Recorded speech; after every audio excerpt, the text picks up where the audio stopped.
تموم شده رفت. غیر از اینه شما توی کشوری که هند دموکراسی و آزادی بیانه شما دارید بگید که فیلم بگید. آقا فیلم بگید. دم شما گرم. دم شما گرم.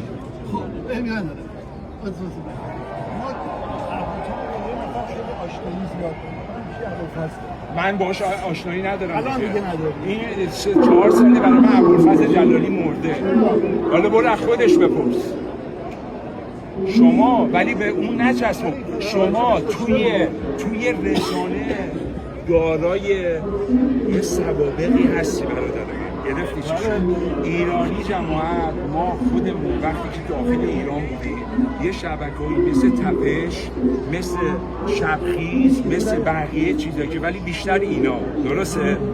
خاطره داریم، برنامه ها رو نگاه می‌کردیم.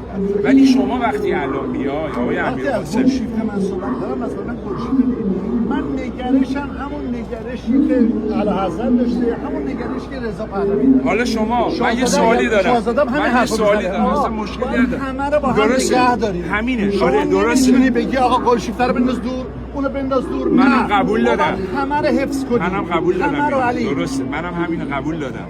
ولی چطور گلشیفته فراهانی از تریبونی که داره با شبکه‌های جهانی که ویدیوی خوبی میخوره، فرانسوی، انگلیسی، میاد وقتی داره صحبت میکنه آقای امیرقاسمی چرا هیچ صحبتی از اتفاقاتی که داخل ایران افتاده نمیکنه؟ آقا تو میگی مخالف از جهت ماست، درسته؟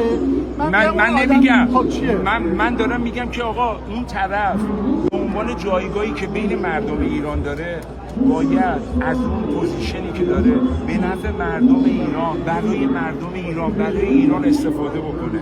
درسته. که نکرد. درسته. من میگم اینو قبول دارید شما؟ آره دیگه. نکرد. خب اما چیزی که هستش الان این نیستش که ما بگیم آقا تو هم خور، تو هم فالو، تو هم بیخور. نه، همه رو داخل. این زمانیه که ایشون این زمانیه که ما باید اینجا رو کنیم. آره یه لحظه اینو بچا این یه لحظه ببین این زمانیه که من میام الان فارسی صحبت میکنم، فارسی هم عذرخواهی میکنم، درسته؟ ولی اگه یه کسی میاد از یه شبکه فرانسوی، انگلیسی با زبان فرانسوی باید اگه اشتباهی کرده انقدر شهامتش داشته باشه، درسته؟ اگه اشتباه میگم بگو آره بیاد بره تو همون شبکه به زبان فرانسوی. اشتباه کرد. خب من میگم درست میگم. اما آیا بهش میگن دوباره جا میدن فرانسوی‌ها رو میشناسیم.